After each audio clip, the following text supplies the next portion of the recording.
Welcome everyone to a brand new series on my channel. This is actually the main reason I started this channel, so that I could bring to you this series titled LoreView. In this series, I will be playing through a game while gathering as much knowledge as I can in order to present to you an in-depth view of the game's story and also give my thoughts on the game's mechanics and my experiences within the game. But without wasting any more time, let's get into the first game of the video series, Blasphemous. I chose Blasphemous because I saw a video of the game being played and was captivated by the game's art style, a little bit of the story that I had garnered from the video, and the genre of the game, a Metroidvania. I had never played a Metroidvania, not even the games that which the genre was named after, Metroid and Castlevania, which are defined by their sprawling and interconnected world areas, some of which are locked and hidden before gathering the correct items or tools. I figured this game looked like a great one to start me out on the genre and have some fun. I was right, but I didn't know that this game that was said to be a 14-hour playthrough would give me many headaches in a good way, along the 30 or so hours that I put into it. But we'll get into that later, as I haven't even said much about what the world of Blasphemous is like. Within the dark and mysterious world of Blasphemous, you explore a large, non-linear world named Custodia, adorned with stylistic themes calling back to the Roman Catholic buildings of Grandiose, along with a dash of gothic nuance. In this world, there exists an entity with godlike reverence known as the Miracle. The people living in this world worship and praise the Miracle, as it has been known to carry out divine actions, also known as miracles. The people of Custodia, in the face of these mind-blowing actions, revere the Miracle as a god and seek penance for their guilty actions. You play as one of these people, a warrior who is the last remaining survivor of the Brotherhood of Silent Sorrow, a convent of warriors deemed heretical by the Church of Custodia following the Brotherhood's opposition to the Church's leader, the Holiness Escobar. You are referred to as the Penitent One, who is on a quest to gain penance through your actions and who has taken a vow of silence as an act of penance, making the protagonist in this story silent. The game starts you off with a quote and a cutscene. "It is not the sun rising, but our sins." Anonymous.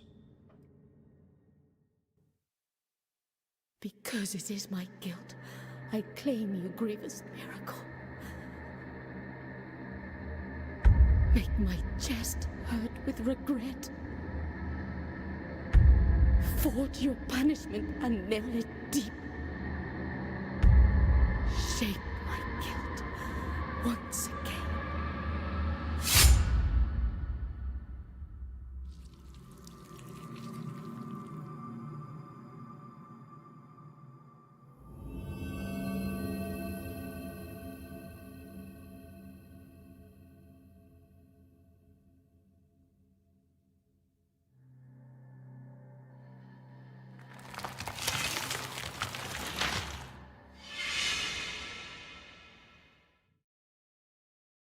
The quote from the beginning, as I understood it, is saying that like the sun, the sins of this world are rising.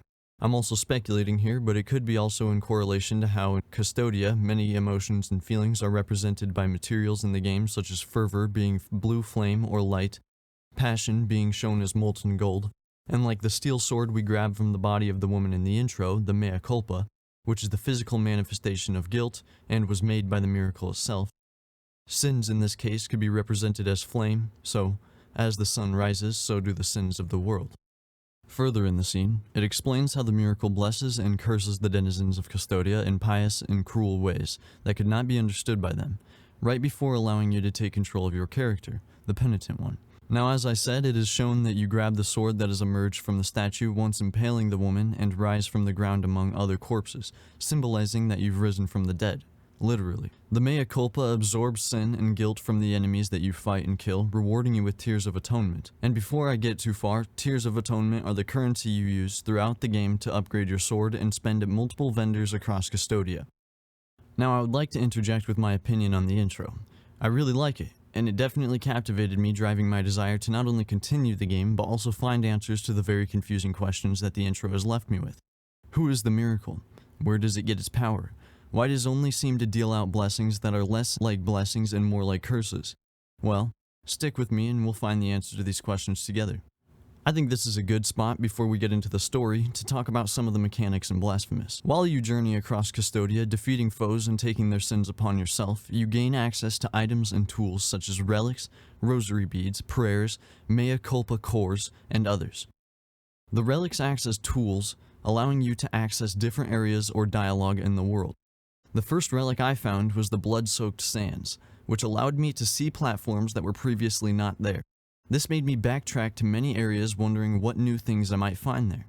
You can only have 3 relics equipped at a time, but this was never a problem for me as you would only ever need 3 equipped at a time to access later areas in the world. Rosary beads are akin to perks you might find in other games, allowing you things like increased defense, attack, or movement speed, along with others. There are a lot of rosary beads, but you only start off with 2 slots on your rosary to equip these, forcing you to upgrade the rosary if you would like to add more beads. Prayers are magical abilities that you find as items on the ground, in chests, or picked up from defeating a certain boss. These prayers can be very powerful when using them in certain situations, as I've had them be my saving grace in particular boss battles. Lastly, mea culpa cores are cores that you apply to your sword, usually allowing you a benefit at the cost of a disadvantage. For example, the first core you find allows you to block for longer but also leaves you open to attack for longer. I really like all of these items and their mechanics, and I found myself constantly switching which items I had equipped to better suit the situation or boss I found myself at. This made me step back and think about what items would give me an edge in battle or allow me to traverse to the next area. The only time I found this to be a hindrance was when I failed to solve a puzzle which would have granted me access to a relic earlier in the game, but that is a minor complaint, and it is also completely my fault. Now, I know I just gave you a load of information, and I apologize for that, but I just wanted to get that out of the way so I could focus on the story. As you make your way out of the starting area, you are faced with the first enemy, which is also a boss battle, making your introduction to the combat of the game very memorable, and also a great way to show you how the boss battles will play out later. This first boss is not much of a boss, as it only has 2 moves and can be defeated with ease, even though that is not how it played out for me. I died twice before defeating it. But afterwards I felt like a champion having done that, not knowing that I would soon realize I was in for much more than a 2-move boss. This boss is great as the first enemy, not only because it starts the game off strong with excitement, but it also serves to show the player the core mechanics of boss battles. Learn the moveset, telegraph the moves, dodge and parry when possible, and attack the boss when it is open. This may sound familiar to you, as it is also very similar to the games like the Dark Souls series boss mechanics, which grants this game the subgenre of Souls-like by many people. Moving forward through the area named the Line, you find your second Piedad, which serves as a save point and refills your healing flasks. Soon after, you find Albero, a small area with a man named Tirso, who explains that along with himself and some others, this is the Sanctuary of the Kissers of Wounds, a group that blesses the wounds of those who need their protection by kissing them, while also adding that they are still at the mercy of the miracle. I remember this being a moment where I understood that this world was not just filled with monsters, but with actual people who are scared and wounded, begging for the mercy of the miracle while still affording it reverence at every opportunity. At the bottom of Albero, you'll find a mea culpa shrine, 7 of which are strewn about the world, and finding one upgrades the strength of your sword and also allows you to spend tears to upgrade the abilities of it. As you defeat bosses and continue your journey, you'll uncover many stories of the characters and regions of Custodia, becoming a spectator to the grievous acts of the miracle and all its glory. In many cases with the people of this land, their so-called crimes or otherwise punishable acts do not seem to warrant or be deserving of the punishments laid upon them by the all-seeing miracle. Oftentimes, when the denizens of Custodia are affected by the miracle, they will be compelled to ask why. What did I do to deserve this punishment? A direct example of this can be seen of Nacimiento, a character who offers to upgrade the effectiveness of your healing flasks in return for Quicksilver, an item that can be found in various places across the map. Look at my chest, upon which an ancient visage grows older and older. A face that does not speak, that does not think, while mine becomes younger, such that I now look like a child. Such a terrible sentence is this, that I do not understand its purpose. No matter how much I reflect on the sin that I may have committed to deserve it, the grace of the miracle is present even in those who are punished. Perhaps I might reduce the magnitude of this sentence by helping you. Bring me the Quicksilver, which is capable of flourishing under our feet in any place at the whim of the Grievous One, and I will mix it with the bile from your flasks. thereby enhancing its gift. As disturbing as that may be, his story only grows worse as you continue to upgrade your healing flasks. Nacimiento, a character who presumably had a body that once reflected a much older age, as evidenced by his balding head, now has the body of a child, cursed with a disturbing silent face on their chest, to whom Nacimiento refers as the Ancient One. The name Nacimiento sparks some intrigue, as in Spanish it translates to the birth. This seems to be in reference to the boy's condition, which worsens as you bring him the Quicksilver. Upon returning to Nacimiento after achieving and delivering all 5 Quicksilver, the Ancient One is seen bursting out of Nacimiento's chest, birthing him onto the ground, leaving Nacimiento dead and the old man quivering on the floor. Nacimiento's situation provokes questions and emotions from the player, wondering what he could have done possibly to provoke such an act from the miracle. To my knowledge, this is never cleared up, but our favorite baby man does make an appearance in the sequel of Blasphemous, showing that his condition is a cycle, forever being reborn as an old man from himself, reverse aging until the cycle repeats. Despite the actions performed by the miracle, it is seldom that you hear an ill word spoken against it. The people of Custodia revere and praise the miracle, sometimes begging for punishment, much like the woman from the intro and also like the recipient of the first miracle. The man now known as the Twisted One, or the Father by the common folk, he was once filled with the guilt of his own actions, so much so that he sat upon a fallen tree and prayed to the high wills to strike him with punishment so that his guilt would be dissipated. After praying for some time, the Father was encased in the tree that he once sat upon, twisting his body into a pose akin to what you would see at a crucifixion. This can also be seen upon the Mea Culpa, and also in the background of the Brotherhood of the Silent Sorrows level. Where he once sat, a 3-trunked tree sprouted and grew, which became known as the Knot of the 3 Words, in reference to the last words spoken by the man, "My great guilt." The Penitent One is on a quest to end this age of corruption brought upon by the miracle by defeating the champion of the miracle at the top of the church named the Mother of Mothers. To access this church, you must first complete the 3 Humiliations by defeating 3 early game bosses and collecting their items named the Holy Wounds. After completing the 3 Humiliations, you gather the 3 Holy Wounds, which are dropped from the enemy's feld, in order to gain access to the next part of the game, the highest church of the miracle, the Mother of Mothers. The 3 characters you must defeat are known as the Golden Visages, 10 Piedad, Tres Angustias, and the Lady of the Charred Visage, in the order that I beat them in. All 3 of these bosses gave me little trouble save for the Lady of the Charred Visage, as I actually encountered her first but had to come back once I was stronger because I kept getting my penitent ass handed to me. Each of the Golden Visages emphasizes the twisted way in which the miracle works. 10 Piedad was a man who was once haunted by the visions of the miracle. Arriving at 10 Piedad's location, an item can be found near him that reads, "I'm still inside the creature. I can hear its roar outside. I can hear the thunderous beating of its heart. I just wanted to sleep, but I saw the miracle in my dreams. It spoke to me. That is why I lie down in the lady's open arms. But the miracle appeared to me again. It was more and more tangible. Then I woke up, but I was no longer myself. I was a prisoner trapped inside a rooted body, a body immersed in constant anger and constant pain. I am awake in a sleeping body." It seems 10 Piedad was just a man visited by the miracle after growing tired of the visions and was punished for his restfulness. This is further reinforced by the name of the Holy Wound found after defeating him, the Holy Wound of Attrition. Attrition is defined as a wearing down or weakening of resistance. It's possible the man who became 10 Piedad grew increasingly wore down and weakened as a result of the visions brought by the miracle and was punished for his wariness. Tres Angustias is found as a trifecta of ghostly women wearing black dresses masking the entirety of their bodies, even their faces. Tres Angustias can be translated from Spanish to read the 3 sorrows, or the 3 anguishes. 2 of the 3 women can be seen wielding spears while a third holds a mace. From item descriptions found in Yondo, the location of Tres Angustias, it can be surmised that the 3 women were close. They each prayed together, pleaded together, and were all finally merged as one, as read by the item description. "You are no longer 3, you are now 1. Finally, the 3rd Golden Visage, the Lady of the Charred Visage, was once a woman known as Aurea. She was so beautiful that the people around her began to worship her because of this. As this, she became consumed with the unbearable fanaticism surrounding her. She plunged her face into boiling oil, destroying her once beautiful face. When the miracle became aware of this act of contrition, he blessed her with a face that would eternally burn, which comically drove the people of the convent to worship her more. This led to the beginning of the Convent of Our Lady of the Charred Visage. Might I also add that this is definitely the most horrific looking of the three bosses, which is ironic considering she was once the most beautiful woman in her community. After traveling far distances to defeat all three and having gathered the holy wounds, you can make your way across the bridge of the three Calvaries into the entrance of the Mother of Mothers. As you arrive to open the door with your newly acquired items, Esdras of the Anointed Legion, a man who has been following your pilgrimage to the church, stops you in an attempt to defeat you in battle.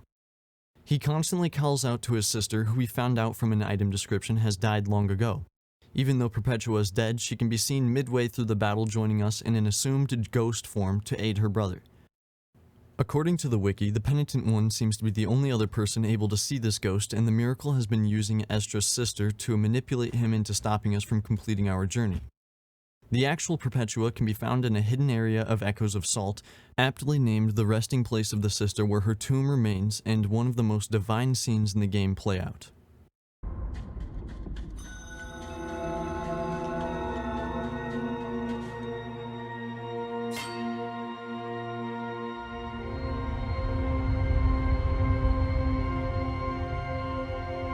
Penitent One, you stand before the tomb below which my name, Perpetva, rests, and with it, a body vanquished a long time ago. Although we were already introduced through the wounds of our confrontation, the audacity of your faith now gives us the chance to meet once again. A meeting behind the back of a miracle that ends up knowing all. You were able to defeat the lie created by the miraculous zeal that possessed my face and armor, but not my voice, which is now free of sin and dominion. However, I see in you that the guilt that weighs so heavily in both your heart and hands is deserving of such arduous penance. Such is your strength that my brother Esdras, convinced that you will commit crimes against the church, has asked for my blessing to prevent you accessing such a sacred place. Penitent One, I have seen a different path for you, whose ultimate destination is neither the forbidden nor the sacred places kept behind the high walls of Mother Church. Rise above all that, above even the halls of the dream. This voice of mine is limited. It cannot disperse all the invisible mists that tangle up the truth and mislead us. You must meet with my brother. He will be waiting for you on the bridge that leads to the door of the holy Visages. Take this scapular, whose sheen will tell him you have my blessing, and before which he will surely fall to his knees, as he loves me deeply. At that moment, my soft whisper will reach his ears, beseeching him to assist you.